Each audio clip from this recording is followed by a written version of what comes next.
Yeah, Hey. Hey. what's up, guys? What's up? So are we going to get back into plumbing shenanigans? I don't know. What's going on? I guess it's something some people can relate to. It really stinks when your floor starts leaking from below. And then you wake up in the morning and there's a big puddle in the middle of your tile downstairs. And so you go, what is that? And then you realize there's a pipe leaking. So you call the guy out and he says, here's where it's at. You start digging tile up. And then I had a geyser like coming. Once I pulled one of the tiles up, I had water shooting out of the floor. So it's like you start digging tile up. Most times when plumbers tell you that, like somebody like me, I would not start digging my tiles up. That's not what I would do. Hey, I just dig in. I don't waste any time, get straight into it, started tearing tiles up and Remember, he's a mouse. That's right. So it kind of makes sense. Oh, okay, that's right. He's already living in the walls. Yeah. Now I'm in the floor. Well, actually, technically, if you're looking at the book, then I'm underground. So it's a very fitting for me. Full circle moment. He's looking for the flowing cider. There's a cider leak. What's happening? What's exciting in your lives? I'm fixing water leaks, and we have no water in the house right now. So that's what's exciting for me. That's exciting for us too. Now that you're telling us all about it. Yeah, we're excited because Cryptomus is coming tomorrow. Yes. Oh, sweet. So Cryptomus is coming tomorrow. I'm gonna work on his tattoo on Saturday. Then we're gonna go do an escape room with him and Disco on Sunday. So we're gonna have a little Fluffle weekend together. Very cool. Yeah. How much time are you gonna plan on putting on that on? I don't know how much time I have left. I think I'm pretty close to finishing, actually. So we're gonna see when he gets here. So it's a finish and a visit. Yeah, pretty much. Finish and a hangout, and because we miss each other when we don't see each other often enough. So yeah. So for everyone wondering, Clopping sent the Noni. Oh yes, we got our Noni. I took some out of the bag to bring it upstairs, but I got mine. Yeah, and matter of fact, you know what I realized this stuff is magical on? So I don't have it with me, but there's a bottle of it you can get. And I think I might have talked about it last time. And it works great for sunburns. So my son's girlfriend, I guess, got pretty badly burnt yesterday. So we're testing it out. She's gonna lather it on. Yeah, I definitely want to get the lotion. Yeah, it's pretty cool. Puts the lotion on the skin. Is there anywhere we can order this online? I think it's Real Noni. Let's look at it. Oh, they have a website? While you're doing that, I will say also that Clopping added some gifts in these amazing chocolate-covered coffee beans, which I was gonna wait to open it until we got onto the other. But as you can see, it looks like Frank likes the coffee bean. And he I don't like coffee beans, so that's all him. And some amazing coffee that we've been drinking too. So Yeah, thank you. So made up for our Noni wait. Yeah, imported straight from Kauai. They're delicious. Beautiful thing. So since you brought it up, shall we? Should we do this? We just get I've got a fruit roll up in case it's really bad. I got a chaser.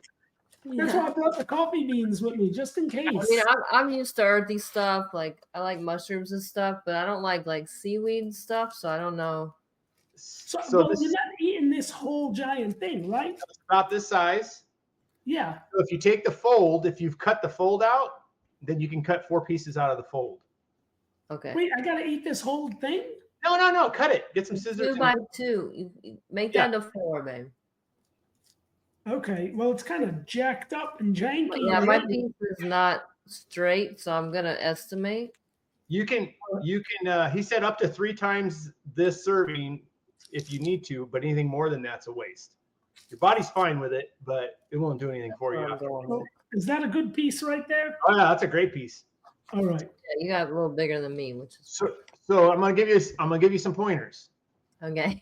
Number 1, this is stickier than anything you've ever eaten. So if you start chewing on it, it's gonna stick in your teeth, and you're gonna be digging at your teeth the whole rest of the episode. Okay. Smells like dog. Okay, that's number one. Yeah. Like a dog, like a wet dog. I like to fold it up. Oh God, that's strong. Fold like that into a little square. Yeah. That way you can just, I'll just suck on it for the next 10 minutes because then it There doesn't. will be no sucking on this. Yes, Why not?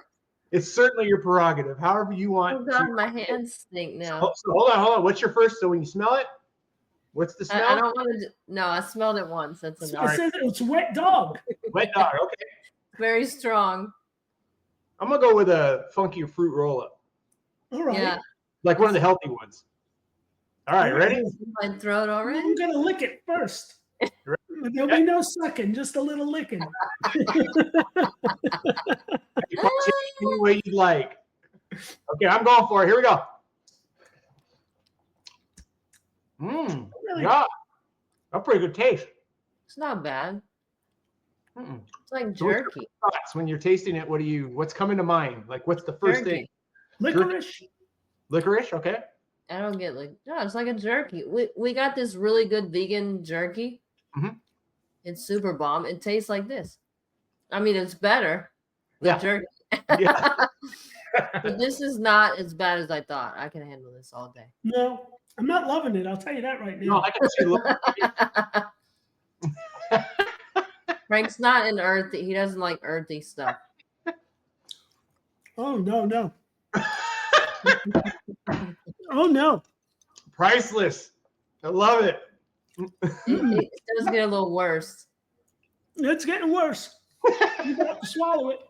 It's very strong. I'm gonna open my fruit roll up. All right. Do what you got to do. We don't want you throwing up. It's not as bad as I thought, though. Not as bad as Vegemite. Oh, well, Vegemite's too salty. I can't do Vegemite. Oh, I can't believe some chocolate covered coffee beans. This is just so strong. Mm-mm. God almighty. If you just let it leave in your mouth, it dissolves. It like comes up in layers. Oh no. It needs to hurry up. Krista was doing all right a minute ago. It's going I down. don't know, it got really strong. I couldn't do it anymore. I I'm replaced gonna it. mix some fruit roll up with it. Now they say you can roll it up and just like get it moist and then swallow it, so you don't have to chew on it or anything. It'll dissolve and the benefits. Not as bad with the fruit roll up. Just need a chaser. Mm-hmm. I would do that. I would roll it up into a little piece. I would not chew it like I just did. No chewing, no letting it melt in your mouth. It's Well- stuck. Taking a pill. Throw it in. Got stuck swallow on it. Yep, it got stuck. It will. You'll be looking for a toothpick in no time. Yeah, thank you, clapping.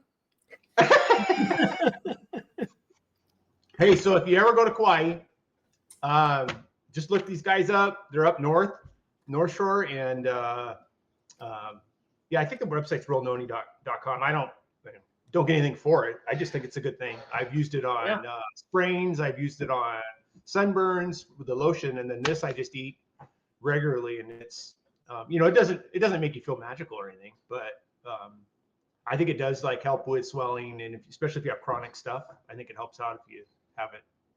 I'll take what I can get. Mm-hmm. Yeah, I have no issue eating it. I mean, well, I do, but I don't like. If I fold up a little piece, swallow it just for. Yeah, but that's all you need once a day. That's amazing. Yeah, I'm good with that. And you can even if you do smoothies, you can like hydrate it and then leave it, put it in your smoothie glass, let it hydrate for a minute, and then blend it up with everything else. And then you won't even taste it. So Yeah, you will. the noni That's fruit, got strong taste. that's strong. You think this is strong? The noni fruit itself is like crazy strong. And Like then, of that taste.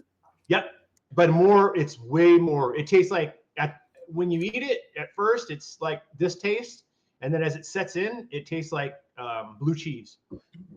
Oh See, God. I love blue cheese. That don't taste like blue cheese. No, the tail end, like I said, when you eat the fruit, the tail end of it is much more poignant. It's much more strong than the leather. But I love blue cheese, and there was no hint of that in there. I think you didn't want to find it. I chewed it. I like let it melt in my. I did all. I really wanted to get the flavor, and I think I really got the flavor. So it's just, but like I said, I would have no problem taking a small piece and like folding it up like that, taking a couple chews, swallowing it just for, it wasn't terrible. It's when you really start to chew in it and. It's just and then, not. This is enough for 2 people for 16 days. Yeah, it's pretty good. And then how much was this? It's not cheap. Like if you just buy a little bit at a time, I think it's like $32 a pack. Oh damn! Okay. Oh, well, so it's 32 servings. They're doing $1 a serving. Mm-hmm. So if not too bad to be healthy. Mm-hmm. Yeah, I don't know if I wasn't there and I hadn't. It was the funniest thing, and I probably have told the story to everyone 100 times. But when I was there, we were at it was a Saturday, and we went to the little fair they have in the park near where we stayed. And the owner of this place was there, and he's just a good salesman. So I was enamored by him. I'm watching him do his thing, and they had a tour. So I asked my wife, "Hey, you want to go do the tour at the end of our stay?" It was on a Friday, right before we were leaving.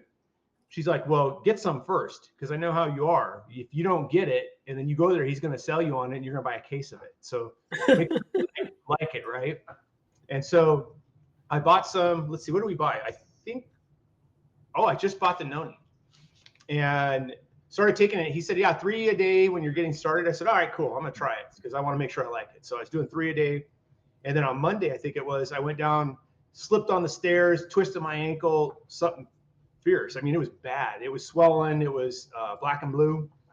Wow. And I'd been eating my Noni, and that was like a Monday night. And by Wednesday, the swelling had gone down. I didn't have swelling anymore. I still was bruised, but I could put my shoes on again. No pain. It was wild. I'm like, oh my God, Yeah. I've spread a lot of things. And so it typically is when I was younger, it was a couple weeks. And so this was like literally a few days. The symptoms were just about gone. So, so that was my, that was proof enough to me where like, hey, this stuff has probably got some good stuff in it. And then on his website, he's got all kinds of stuff on working with colleges.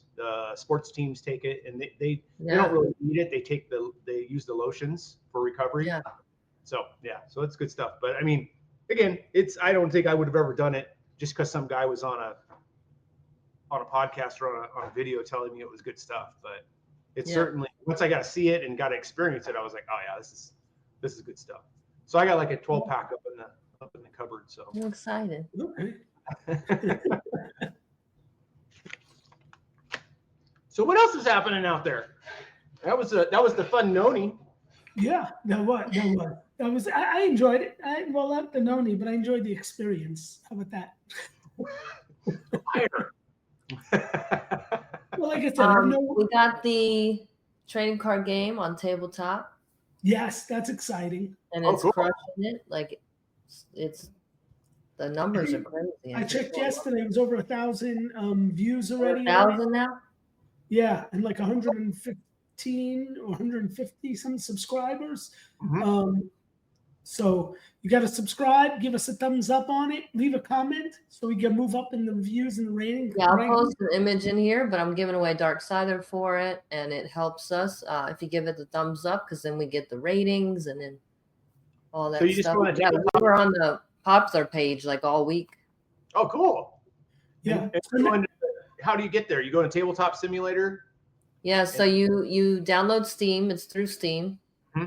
And then so through Steam, you download Tabletop Simulator, which is normally $20. Sometimes it's on sale for 10. Mm-hmm. And then once you have that, Tabletop Simulator has a workshop. So like people can make their own games and upload them. So there's tons of games in there. You can play anything, checkers, card games, whatever. Risk, all board games, all card games. And Melly, Creature, built us this room to play Scyther Chronicles in. It's beautiful. You got a wood table with the runes carved in and everything. It looks amazing. Yeah, we have our own custom Scyther Chronicles room and table. So you subscribe to it, on through Steam on Tabletop Simulator. When you're on the workshop, you subscribe to Cyber Chronicles, and what that does is it adds it to your Tabletop Simulator. So now when you open it, you can load it up. You can load that room up and play. Everything's there for you, the decks, everything. Cool. That's cool. Yeah, because before we had to have somebody that was hosting it, Right. wanted to play, and now you can actually just go in it on your own through Tabletop. And can you play the computer? Yeah. No, you can't play the Oh, computer. you mean play a computer? No. Yeah, You have to have two players. You still need players, yeah. But it's at least now it's like anybody could jump in and, with a friend or Try it whatever, out, look at the just cards. try it out, play it, and they don't have to rely on us or somebody hosting it or giving And it. it's set up for 4 people. So if you want to do like 2 against 2, you could do that. Like 2 people playing. Mm-hmm. How's that work? I've never done 2 against 2. No, I mean like you can have 4 people playing at once on the table. Oh, I got you. Yeah. But you can actually do that. You can actually play 2-on-2, and it's super fun. We played 5 of us at the Airbnb, and we played 1v4 basically. So like you could like attack whoever you wanted. It was fun. Now, do you just play that with one deck, but 2 people looking at the deck, or is it actually each person has? No, everybody has their own deck. Everybody's playing their own game, trying to win. Okay, cool. And then you just decide like, do I want to attack you? Do I want to attack Frank? Do I want to attack Glock? Whoever's playing at that time. That's cool. So it's kind of cool because it ends up kind of being like what's the word? Cyclical. Oh yeah. Word where you like. You're like, oh, like this person has the most scyther, so we're all gonna attack them, and then when they get low, then it goes after the other one that has the most scyther, and it's cool, it's fun. So it definitely opens up a world of possibilities for what you can do is really creating and simulating a battle with multiple opponents and players. Yeah, it almost sounds like when I used to play Monopoly. You get everyone against your friend. It's like, hey, my properties were even, but if that one lands on our properties, let's put them out. Yeah, exactly. That's cool. We did that, and we're looking into. There's some other websites you can get on, like there's Board Game Arena that we're looking into getting it on, so you can play in the browser. So we're looking into that. Just trying to get more options for people to be able to play it. Oh yeah, that'd be really cool because then you just go in a browser and you're not even having to install anything. That's even exactly. And I'm pretty sure you could play that on mobile as well. Mm-hmm. For us old people, that's good stuff. Yeah. Took me like 3 hours to get Tabletop Simulator installed. I know. Once I realized it, I was like, oh, well, that should have took me like 2 minutes to do. It's a strange thing when you're not used to it. Yeah, there's plenty of videos that show you how to do it. Yeah. What else? We're going to be doing, well, we did the Fluffle Mutter auction. Mm-hmm. We put up a little baby dragon. That went super well for Dark Scyther. And now we're going to do a raffle. Cool. What are we raffling? Exciting. I actually don't remember. Let me see. Strategy for suspense. I don't remember. I know. Well, maybe everybody here can tell us what they want us to raffle. Well, you don't want to leave it up to them either because, sometimes you get some outrageous. Well, we're not going to raffle the Samurai General, guys. Okay, so let's preface This is that going to be for Dark Scyther, so. Because that was the first thing that went through my head as soon as you said, well, let's ask everybody. I'm like, you know what they're going to say. Do you want a Battle Bunny? Do you want a Light Dragon? Do you want a Dark Dragon? We could go back to doing some of the old school raffles too, if everybody wants the way we did. You purchase your ticket for a small amount, right? And we just total up to a certain point, and then, that way it's an opportunity to get in for a smaller amount and take your shot at some of the smaller ticket items. Or maybe we mix it up and have a large raffle where maybe there's 3 prizes, so you have 1 ticket but 3 chances to win.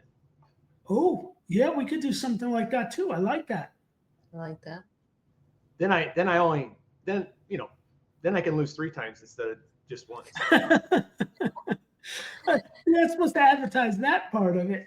Oh. Can you win 3 times though, or once you won, you're done? Yeah, I would say if you If you 3, buy 3 tickets, you can win 3. All 3. No, meaning that one ticket gets you One ticket. One ticket's a win. Once it's win, it's dead. But if you buy 3 tickets, then you gotta handle the doggy. Be right back. Yeah, we just do 3 prizes, and then you can get as many tickets as you want. Might be smart to get 3, because at least then you could win all 3 of them and really tick everyone off. The good old disco days back in the day were, who was it? Who was the one that always won? Like earlier. Drywall. Thank you. That's right. Drywall. Rather had a run for a while. Yeah, always winning. Yeah. That's why Drywall's nickname is the Legend. He won everything, no matter where we were.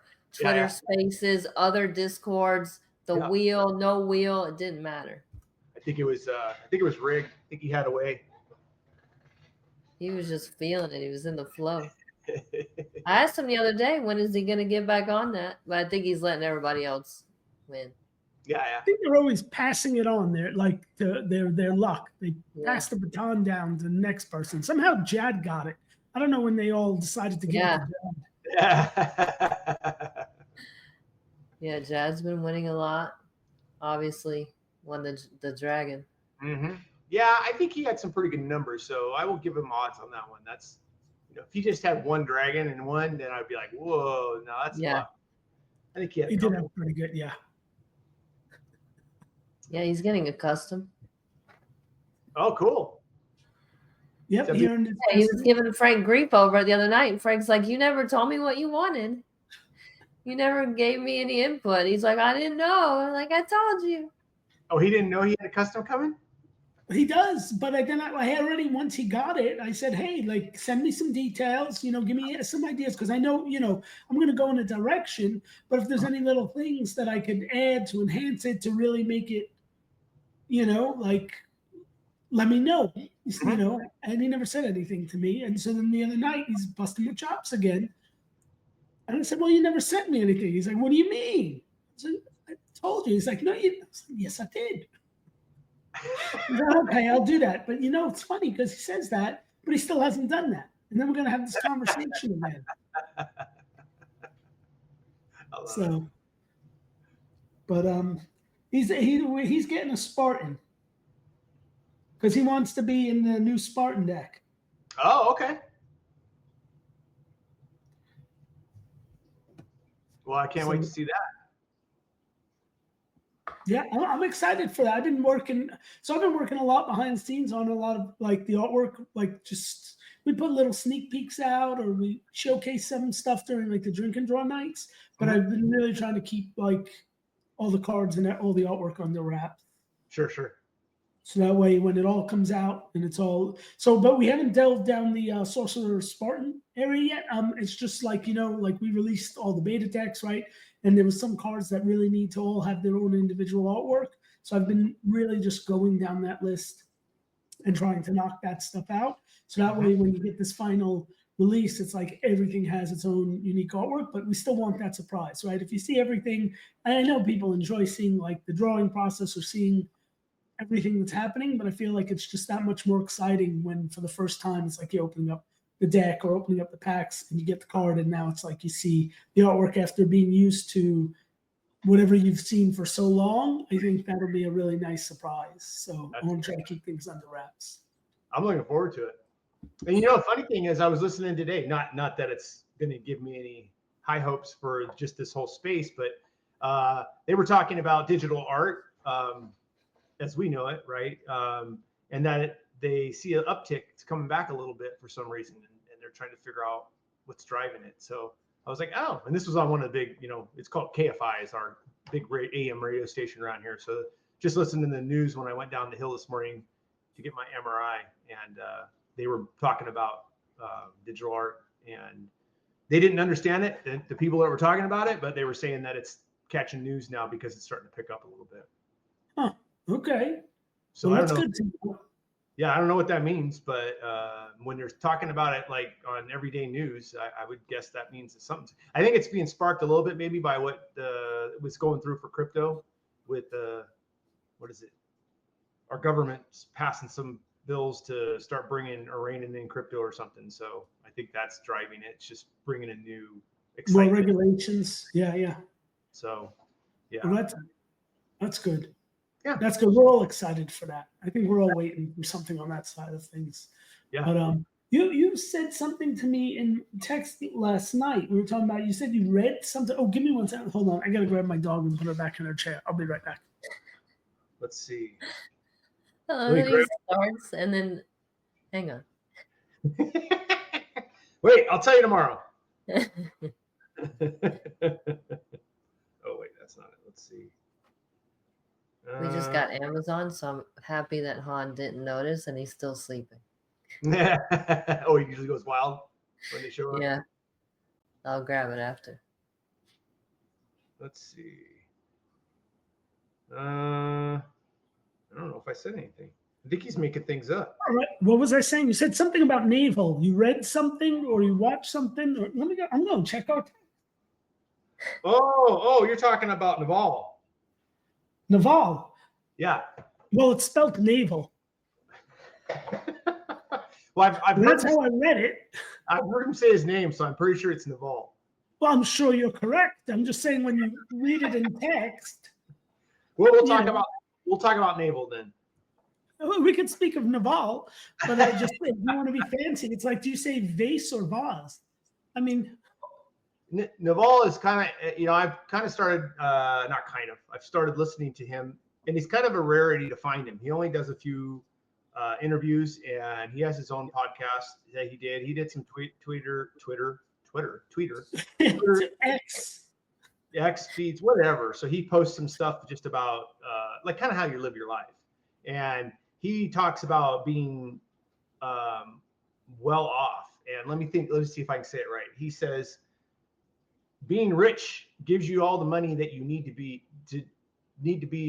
to have, but it doesn't give you like happiness and everything else. It fills that one pocket in your life so that you don't have to worry about money. But his whole premise is do what you love, and then find a way to multiply it. So find a way to leverage it, he calls it. So for example, this could be leveraging what we love, right? We love chatting with each other. We love the battle bunnies. We love art. And so we are putting something together where the three of us are talking. And if we sold that to one person or shared it with one person, well, that's a success. But if you use the venue where you're sticking it online and you're actually sharing it with the world, well, that now opens it up to the world. So that's your leveraging. So basically his story is like, find what you love and then work really hard at it, but don't work at it to just, like, if you love building things, don't just build a thing for your friend and call that good. He says, find a way to magnify that, to turn it into something exponential so that you're not just making one trinket, you're making 1,000 trinkets for people. So if that's what you love to do and people love your work, then find a way to get it to the masses. That's how you fix your money problem. And then after that, then you can focus on things like he talks about, like, he doesn't have a calendar. He doesn't have, he doesn't, like, when he's having birthday parties for families, his wife knows, don't tell him, don't put it on a calendar, just let him know before it. And if life's in the right place for him, he'll go. If it's not, he's not going to bother with it. And so maybe for me getting close to retirement, I start falling in love with that concept because I'm to the point where I did it differently. Like, he talks about getting rich by doing things, not by doing things and growing them exponentially, not just by working, because you can only work so much. That's another thing he talks about is like, you can, even if you make $500 an hour, that's all you make, and you can't make it unless you do the work. What he talks about is create something that works for you. So, you can do that through investing, right? That's one way. He talks about doing it through IPs, investing in new companies, but you can do it in stocks, right? You put your money in the stock market and you pick good stocks and then your money grows. But he talks about doing it exponentially so that you can get out of work much sooner in life and actually focus on life. And I just love that. I love that concept. It's like, because it really is, you have to pick one. It's life or work. And so, I mean, while you're working, you can't really have life, right? Right. And while you're having life, you can't work. And so if you make money based on how much time you put in, you have to pick one or the other. And so his proposal is just like, get that stuff done, get it done, get the money where it needs to be. And then you take your life over and you do what you want with it. You wake up when you want, you do what you want, you go where you want, when you want. And so just really interesting concept. And then I love that piece about just finding something that you truly love to do and then find a way to magnify that so that becomes your income and you no longer have to work. You do, like we create once a week, and then for example, if this was something that ended up being monetized somehow because we started talking about things that the world loved, then we get to do what we love anyway. We get to do it once a week, let's say, and then it's monetized, and that just feeds us so that we don't have to worry so much about day-to-day stuff. And then he says what's really interesting then is it opens up your creativity, because now you don't have those stresses that come with a job and working hourly. That stuff's gone. And so he says it's really funny. Once you get into that mode, it starts to become exponential. You start to actually grow faster because now all you do is what you love, and you do it when you want to, not when you have to. And so, I mean, that's a very high level of what he talks about, but I just really, really dug that. And it's so funny because life's about, sometimes you just have to hear somebody say it a certain way. You've always known it, pieces of it, but you've never put it together into that one thought or that one concept until somebody just says it the right way for you. So it's just fascinating. So it's like, that's what motivates me to keep listening to podcasts, keep listening to books, keep talking to people, because people have probably told me that very thing 1,000 times, but I needed him to say it the way he said it in the moment he said it for me to hear it. And so it's like that idea of just continuing to attempt to grow and to be a better person. And then if you're always looking for that, it'll come to you when it's time. So I just really love that concept. So I've been trying to find everything I can find on him and just listen to his story. And he's great because he's like, I'm not going to sell you any of this. I don't have a program to sell you how to get rich, because that would defeat everything I believe in. He's like, what I'm telling you to do is find what you love, find a way to turn it into something big. It's that the concept's simple, doing it takes a lot of hard work. And I just appreciate that, because all these other people say, oh, work 3 hours a week and you make $10,000 a month. You're like, that's not how it works. I'm sorry. But you throw your $500 at them because you have hope for that. And that's how they make their money. And he says, in his opinion, that's not a great way to make your money. That doesn't survive. You do that for a short period of time, everyone figures it out, and you no longer have a business. So anyway, check him out. I think he's cool. He's got a few podcasters that have had him on his show. He doesn't do much. He's like, I really don't do much. I do not like to say the same thing twice in public. So if I go on shows, I always attempt to not go over something I've already talked to with somebody else. And so I think that's fascinating too. It's like, we just don't need to say it more than once. And I'm like, interesting. Just, I don't know. I love it. I love when it opens a door in my head that's never been opened before. So. Yeah.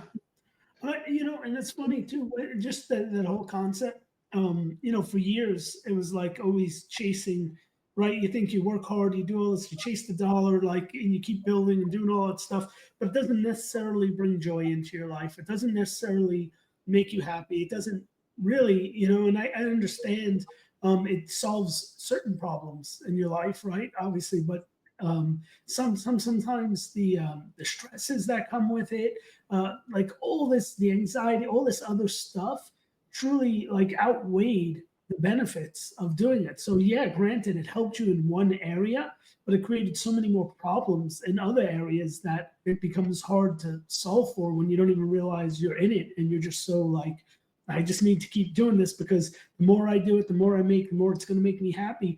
And then that's when I'll get there, instead of realizing, but you haven't been enjoying the journey. You haven't been enjoying any of the time that you've missed out on this whole time that you've been stressed, crazy, anxious, whatever you got to deal with to chase that dollar. And, I went through my own revelation with that. maybe 4 or 5 years ago, but spent years just doing that and missing out on so many important things in life. And now, I think for Krista and myself, right, it's like just truly about enjoying life and doing what we love. Like, let's just do what we love and enjoy, and things that we get excited about. And well, he said, he's again, I think the way he said it was, being rich only takes care of one problem. Yeah, that's your money problem. That's it. He says, if you weren't happy before you were rich, you're not going to be happy when you're rich. We're happy when you weren't rich and you were poor. You're probably going to follow that and be happy even when you're rich. So it's not, the point being that he's trying to make is that money does not bring anything other than it gets rid of your money problems. right. So I thought that was an interesting way to say it. Like, because, that's something I've experienced in my life. By no means am I rich, but, I certainly started out with not much. And there are parts of me that think I was probably happier then, because there was less stuff in my life. And so there was less things to worry about. And so I only had a few things to focus on. And so it made life a lot easier. And as you get bigger and you have more stuff, well, then you have more stuff to focus on. And each of those things takes a little bit of energy from your brain. Yeah. And all the maintenance and everything. Yeah. Like holes in your concrete with water coming out. Fixing your own plumbing. Yeah.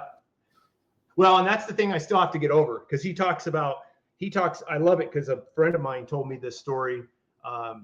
Back in 2000, I went out we went hiking in Death Valley for the weekend, and he almost killed me. He was always really big about, if you fall down, if you break something or you collapse, we leave you. So just know that.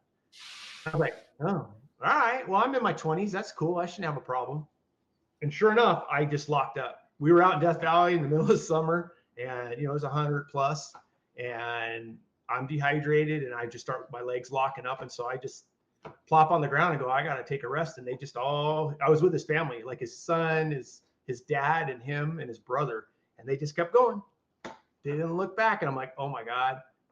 That word, the words he gave me, though, gave me the motivation to get up and go, because I really believed I was going to sit there and the crows were going to eat me. So he said to me when we came back, I saw him on the next day of work, and I ran into him. He's like, you're lucky. And I said, I am. Why? He says, my extra time is worth $100 an hour, and I just spent like $2,400 on you. So you should really be thankful. And I thought, what a butthead. But then it really sank in, and I went, you know what? That's so true. And now, after I heard that his way, I've heard it so many ways after that. Like, you need to value your time. You need to put a number to it. If money's important to you, then put a cost to your time, because you need to make sure what you're doing is worth the money that you're, not making or spending, however you want to look at it. And the ball kind of talks about that as well. It's like, you know what? I forgot what he said. I think he values his time at like $5,000 an hour now, is what his comment was. He's also, if it costs $5,000 to fix a leak in he didn't say this, but I'll use it because it's me. If it costs me $5,000 to fix a leak in my concrete, and it's going to take me 5 hours to do it, and it's going to cost me $2,500 something to do it, I'm not even batting an eye. I'm bringing them out and I'm getting it done. And I struggle with that. That's one of the things I have to get over, because I'm very particular on letting people do stuff for me, as well as work on my stuff, because I've always had bad experiences with that. People don't care as much as I do about my stuff. But at the same time, at some point, I got to go, it's just stuff. Like, right. And you also have to trust too. And the more you keep, I think the more you keep thinking that, you know what, just nobody's going to care about it as much as I care about it, so they're not going to do a good job or do all of this, the more that's going to happen, right? The more you're going to experience that, where there's always the possibility. Yeah, you literally just said, I've always had issues with that clapping. So you're always going to have issues. Mm-hmm.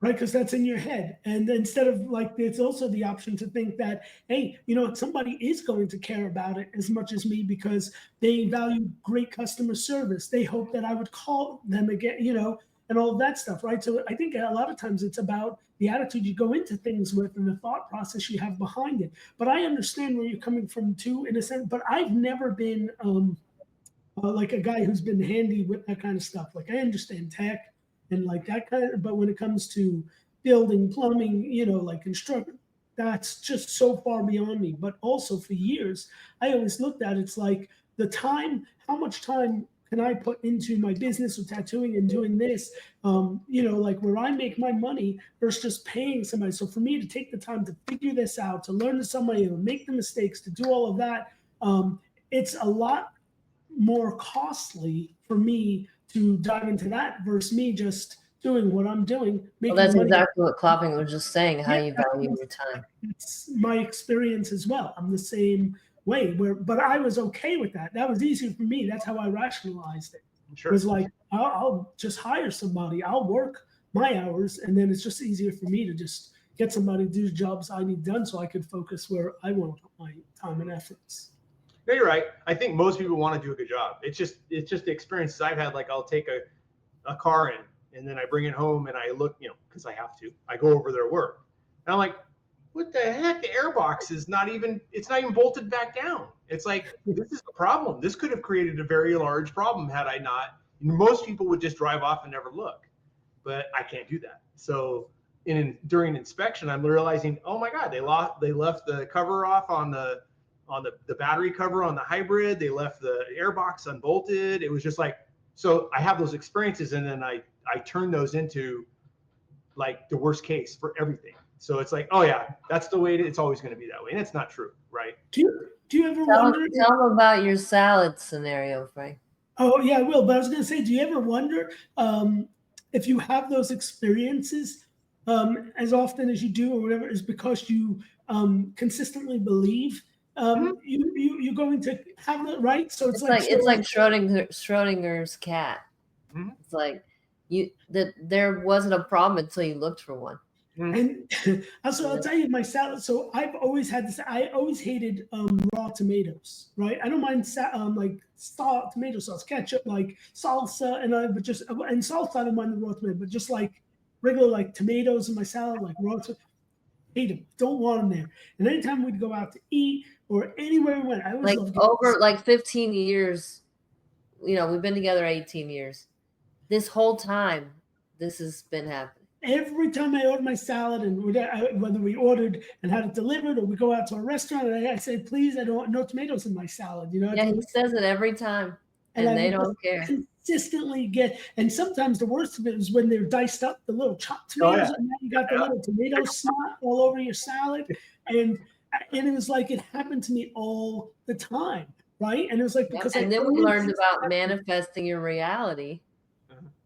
And I also came, right? And I said, you know what? I'm just going to accept it. And if it happens, it happens. And, so I started to even like when it was little pieces, I would start to like get out what I could, but then eat the little ones that came in the salad to adapt to it. And then I realized the more that I just accepted it, as time went on, I realized when I asked for it, it just didn't happen. Yeah, it wouldn't happen to me anymore because even if it did happen, I was fine with it, Sometimes it would be the grape tomatoes. I could just take them out. No big deal. If it was the little ones, hey, I'll mix them in and it's fine. It doesn't bother me as much as more. And I'm kind of starting to enjoy it. So I realized that I was able to change the scenario of what I was constantly or consistently creating for myself into something else. And then when you start as simple as that, you start to realize, wow, do I really create all these situations in my life, whether good or bad, right? Mm-hmm. Oh yeah, I think about that one all the time. Because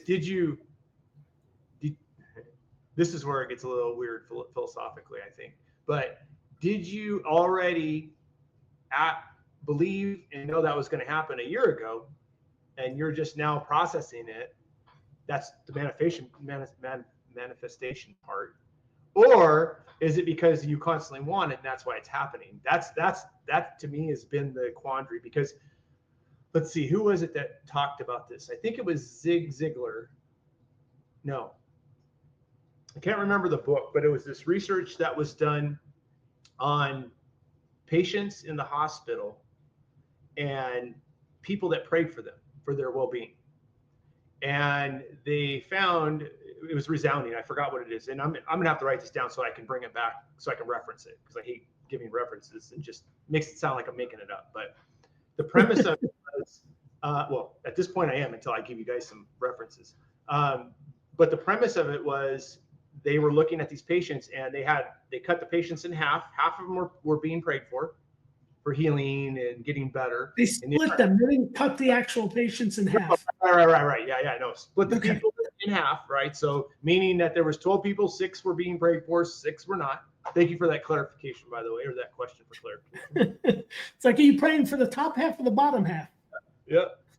Oh, go ahead. Yeah. Sorry. Yeah. I was going to make a joke, but I'm not going to do that. All right. So 6 were, and I don't remember what the number was, but we'll use the number 12, right? It doesn't. So 6 were being prayed for and 6 were not. So nothing negative. They just weren't being prayed for. Well, it was resounding. I forgot the number, but it was some mega number, and I'll bring it in the next show. That the people that were prayed for did exceptionally better and made it out of their sickness much quicker than the people that weren't. Here's what's fascinating. These people prayed. They didn't know. They just were given names, and that was it. And it was random. They prayed for people like 30 years prior. What do you mean?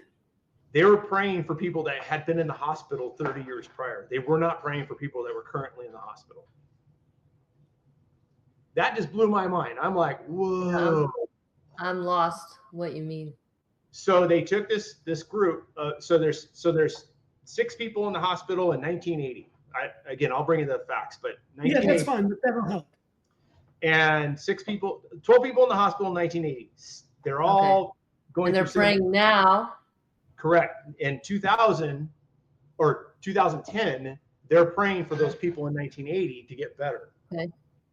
And the numbers were like, you couldn't debate them. They were so high on the people that were prayed for getting better faster and getting out of the hospital faster. Nobody knew. It was all blind studies. So they didn't, the people that were praying had no idea that they were praying for somebody that was in the hospital. Yeah, I'm still lost. So they took 12 people and then they divided them, and they didn't divide them in halves between how well they did, right? They just completely randomly picked half and half. And they said, here's the person's name, here's their illness. Would you pray for them? Right. They had them pray, and then they went back and looked at the results of their health or whatever. How long how long it took them to get better or get out of the hospital. And those that were prayed for 30 years later, there was this correlation of prayer, even praying for somebody in the past, and them getting better faster because of that. So it makes you wonder, like, how does time really work, right? It's like, well, yeah, time is not act like it does, like we know, like linear. Right. It's not linear. It's on top of each other. Right. So that's what anything you do right now affects all of it. So the concept would be that if Frank was talking about tomatoes, that started his manifestation today. It could potentially be affecting something a year ago that got you to today. So that guy or that gal gave you tomatoes on your plate. That's kind of how I interpret it. And it's mind-boggling to me, but it's like, well, I'm mind-boggling because I'm not sure I still understand it. So, but I want to understand it, like that side of things. Because, like, not saying what you're trying to manifest today is what you're creating for tomorrow, versus what you're talking about today. You had already planned back in the past to create where you are today by that.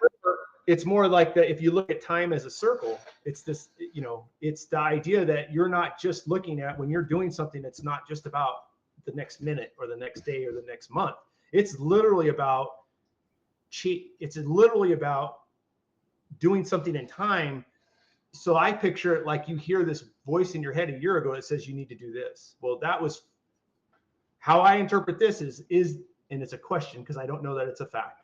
It's a question of, how does that, when you talk about manifestation, is it really just occurring now forward, or does when you ask for something and you start focusing on it, does that actually have an effect on time in the past so that things line up so that you get what you need tomorrow. I would say that's still thinking of time linearly.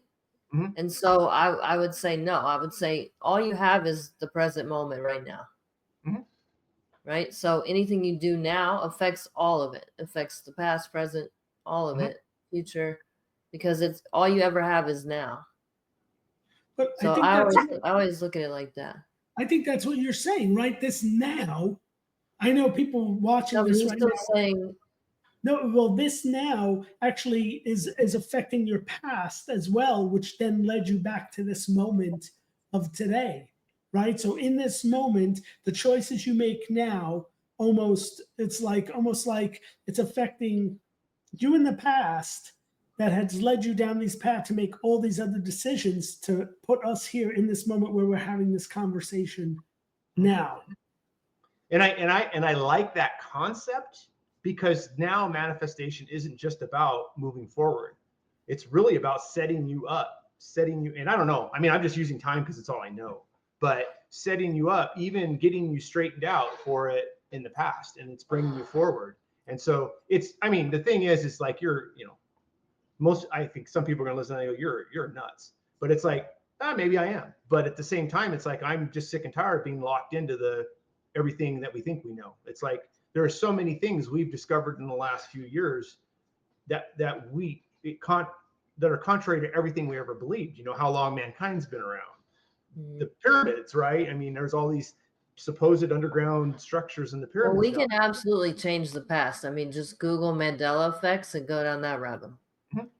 So we can absolutely change the past. And I think like time is relative too, right? Like when you're a child, right? Think about it this way. When you're a child, your days drag on. It seems forever before you're going to grow up, right? Before you just want to be older, you want to be grown up, and your days seem like forever. Where now in this, like, it feels like I thought the day just started, and oh my God, the day's already over, and time flies. Yeah, so I have a fast. theory on why that is. Because you're more disconnected. Mm-hmm. When you're a child, you're more connected to source and like being present. Mm-hmm. You are literally present every moment. You know, you're not thinking about bills. You're not thinking about stuff. You're just in the moment, like what's in front of me. And so it lasts longer because time is relative, right? Like if I told you have 5 minutes to, find me a picture of an apple, you'd be like, I don't need 5 minutes. I can Google that in 2 seconds, right? It's super long time. But if I tell you you have 5 minutes to, do something else, it's really hard. You're like, that's not enough time. Like, so time is relative. So that's why. And I think it has to do with the energy also and how your body uses the energy. They talk about, I think the book is Breaking the Habit of Being Yourself. And he talks about this concept of when you're younger, you're still developing your habits. Habits are a tool that the brain uses to get lazy. So when you have a habit, and one of the examples he gave is, for those that have to drive to work every day, when's the last time you remembered the drive to work? You don't. Well, that's where your time's lost, because when you're 16 and you're driving to work for the first time, you just got your license 2 days ago, you know where every line on the road is, you know where that dog is, you know where that guy on the side of the road is, you know what the guy that's coming at you. But that kind of goes with what I was saying about being present. You're in the moment. Yeah. No, it's exactly it. But what you have to realize is that our bodies are programmed to take that away from us and to make us lazy. Go on autopilot. Right. Because it saves energy. So our body, as we get older and we stop growing and we don't consume energy the same way, our body is taught, and they say it happens about 35 is when you've developed all of your habits. And that's when when you just go in autopilot. And they say most of your day is just autopilot. You're not present. You're not aware of what's happening each second. Yeah. And it's actually a tool that the brain uses, because it takes your body. I think your brain uses like 20% of your energy in your body. It's the most hungry organ of energy. And so as you get older, your brain's constantly trying to figure out easier ways to do the same thing. And that's what I mean, we call it a habit. There's something that happens in your body that how your chemicals react and actually give you those habits so that your brain can have some of that energy back. Makes sense. And then you're just going through the motions, right? That's what your day becomes. It's going through the motions of your routine, of your days, and then they fly by and disappear on you. Well, and that's what they say. Boredom is probably the best solution for that. Like, just turn everything off, walk away from anything that's stimulating. Yep. Just And watch time slow down. Yep, 100%. It slows way down. 100%. Yeah. Yeah, it's a simple experiment. It's like crazy, but that's what we're so removed from it now. It almost sounds like, what do you call it? What do they call it? I don't want to call it voodoo, but it sounds crazy. And it's like, no, we just have become so immersed in constantly every second being given information. We forgot what it's like just to be present and just watch the hummingbird, eat the flower or lick the flower, whatever they do. Yeah. Or watch it across the yard as I cuss at it because it's digging holes in my yard. It's like if you sit and stare at a clock for 5 minutes, watching the seconds tick down, and you're not doing anything else, you're focusing on that. A minute feels like an hour, and like 5 minutes feels like forever, right? But in this, like even in this conversation, it's like we've already been talking almost an hour, and it's like, really? It almost feels like, right? It's like, because you're out and not in present. And, every morning, right, just talking about presence, because Krista, it's funny enough, she turned, we have the patio out back and it faces the woods. And there's all the squirrels, the birds, the animals, all of that. And she turned one of our patio chairs around and sit and just stare out over the patio, watching the animals. And so now I make it my business. Every morning I wake up and I'll get my coffee or my black tea and I'll, take Honey with me because Honey usually stays sleeping with Krista, and I'll take her, I'll put her on my lap and sit in that chair, and I will just listen to all the morning birds, watch the squirrels, and like just try to just, and it does seem like time, I don't know if time goes by slower or faster, or you're just there in the moment, but then you look and it's like, oh my God, I can't believe it's this time already, or how much time did fly by, but at least I'm trying to be more present in those moments of enjoying life outside of everything else. Uh-huh. Well, there's a lot of the greats out there say, and Krista and you, Frank, being two of them, it's all you have is this moment, literally. Because last second's gone, next second ain't here yet. So really all there is now. And so I love that. I just love that when you wrap your head around it. But it's so crazy how fast I forget it. You know what I mean? It's like, Oh, I know. And it's that thing too about the moment in the present, and we talk about all these things that are happening to me or not happening for me and all of that stuff. And you think about the choices, like every moment is a new moment to make a different choice, right? And if we continuously react the same way or have the same thoughts, that takes us into the next moment, which creates these repetitive patterns that, tomorrow and a week from now, we're in that same place. Or for example, right, those same thoughts will lead you to not wanting to hire the plumber to come fix your thing because, right, but instead in this moment, if we just take that time, you could, make a different choice, if you're in that moment versus what we do. And that could have that huge impact that we're talking about that could come around, and whether it's back in the past or now today, but that changes the outcome of whether I'm going to get tomatoes or not on my salad. Like in that moment that I decided to just accept it and be like, okay. And it's like, if I eat it and it's fine and it doesn't bother me anymore, I could have made that choice. I could have chose to get aggravated again, send it back, and have that my day continue down that path, which could have led to all these more negative things happening to me.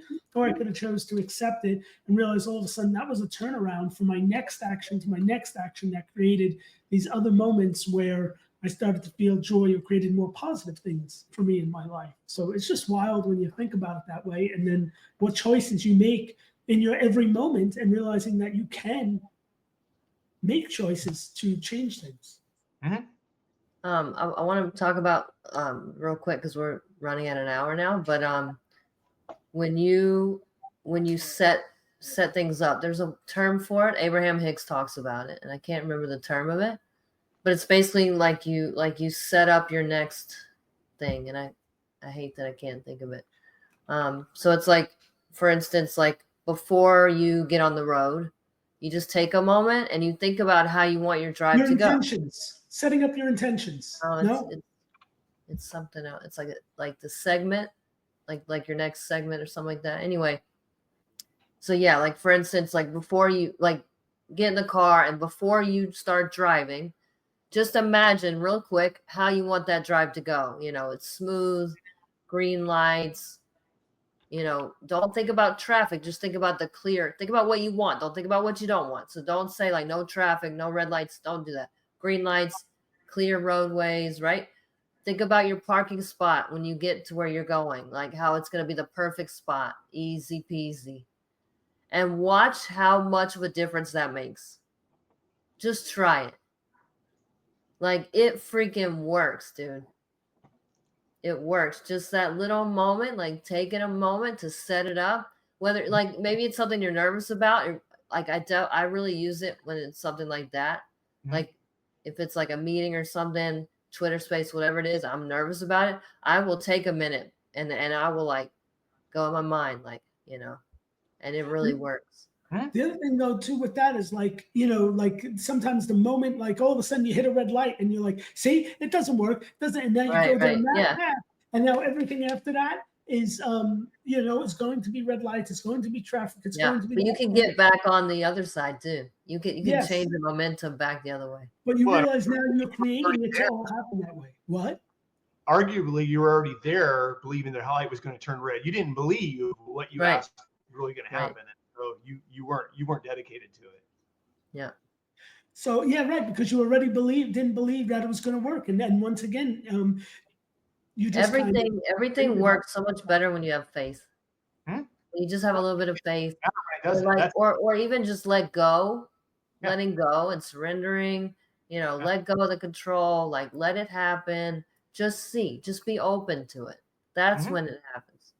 Well, and be accepting when it doesn't happen. There's a reason, right? I mean, it's like just you don't always get what you want. I mean, that's just it.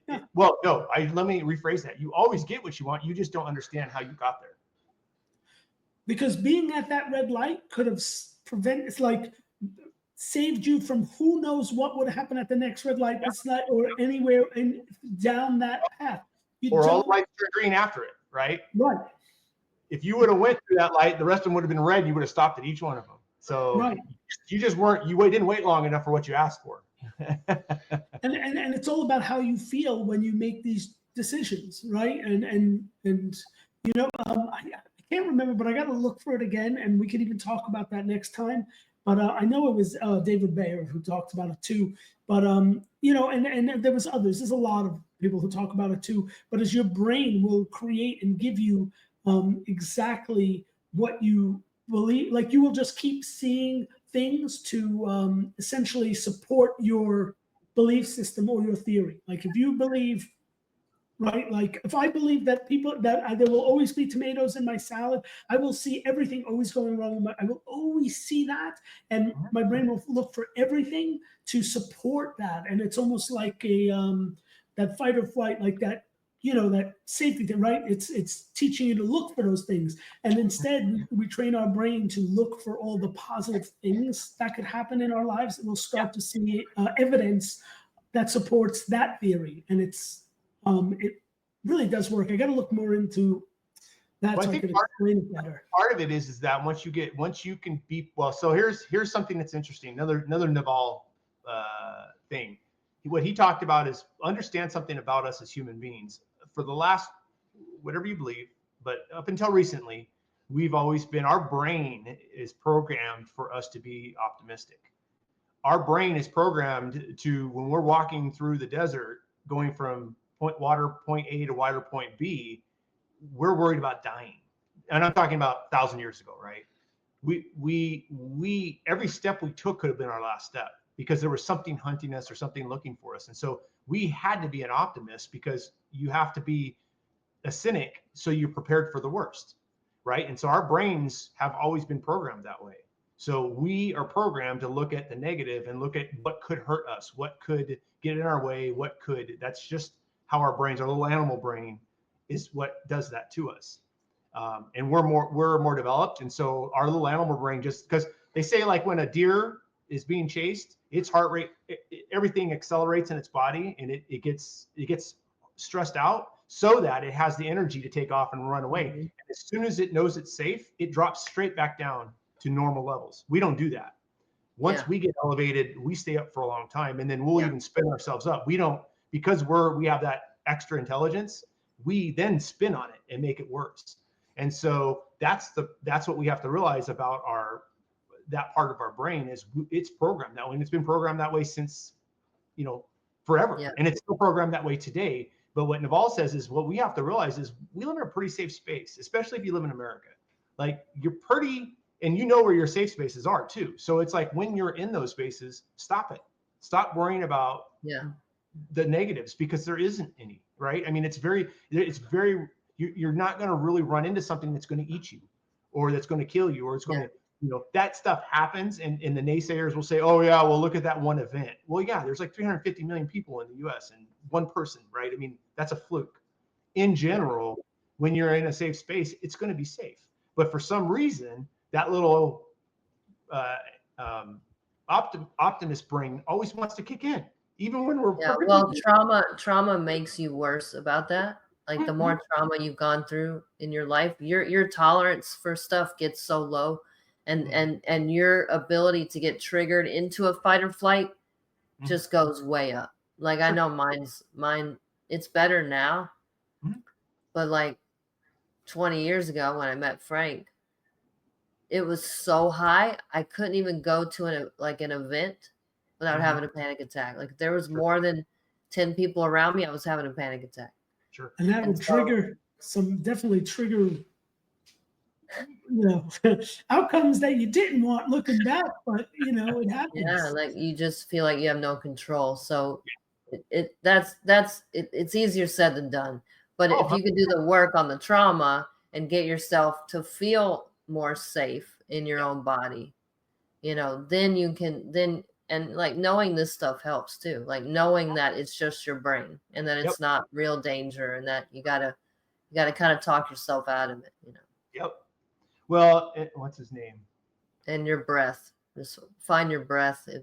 Sure. That it helps. Well, and those are tools, right? Those are tools that we've always had, to be able to do some of that stuff. And so it's just I think American way is kind of, it's taboo. And it's like, well, why? Yeah, because we don't do anything around it. And people don't continue to do something that doesn't work. Where human beings typically will dump something if it doesn't prove to work after 5, 6, 10, 20 generations. And so to me, it's like we don't step outside that zone or take the moments to focus on anything, right? Because once again, you're talking about that information highway, like everything is just constantly bombarding us and all of that. And it's that FOMO of not wanting to miss this or that or be out of it, so that we don't take those moments to really. We don't do the gazelle dance. The gazelle. Oh yeah. You know what? Let's leave on that note because we are over now and we could get back into all of this stuff the next. But I love that. And that was something that, because you taught me about that too, Krista, right? And it's a great way to really cool. And what you were talking about with the deer clopping, right? And so Krista will guide us through that go ahead.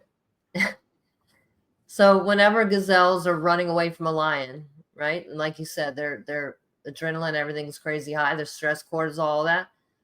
When they escape and they know they're safe, before they go back to their herd, they do like a crazy dance and they like kick and all that stuff. What they're doing is they're getting that trauma out of their body because it sits in your cells. And if they don't do that, they're going to go back to the herd, and then that trauma and that energy is going to be spread to the herd. Sure. And then everybody's going to be on alert, right? Just like I was just talking about, like when you've been traumatized and now you're like worried all the time and now they can't relax, and you have to be able to be relaxed. So they get rid of all that energy and then they go back. Why aren't we taught this? Like, hey, if you go through something traumatic, like a car accident or, whatever it is,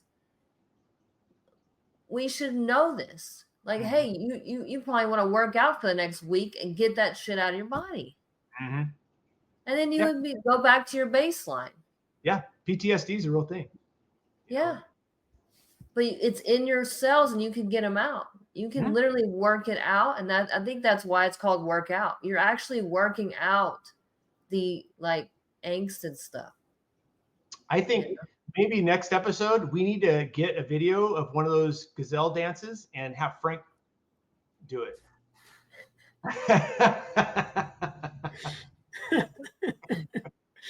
But I love where this conversation is going. I know, like we all know each other, and like ourselves too. We'll be here for another 4 hours, and it will be a super long episode. But I think this was amazing, and this is exactly what I believe.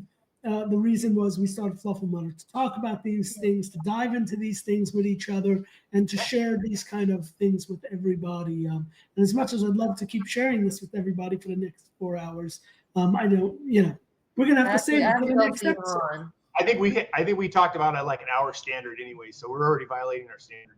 Yeah, we're past the hour. And, she's gonna make lunch for the doggies too. Thanks, everybody. Let's say goodbye. We'll bring it back and let us know in the comments what you think about the topics, the conversations, your thoughts on what we've said, and all of that. That'd be really great to just hear from the community and the people watching. Don't forget to like and subscribe. Yeah. See you guys. Have a good one. Bye.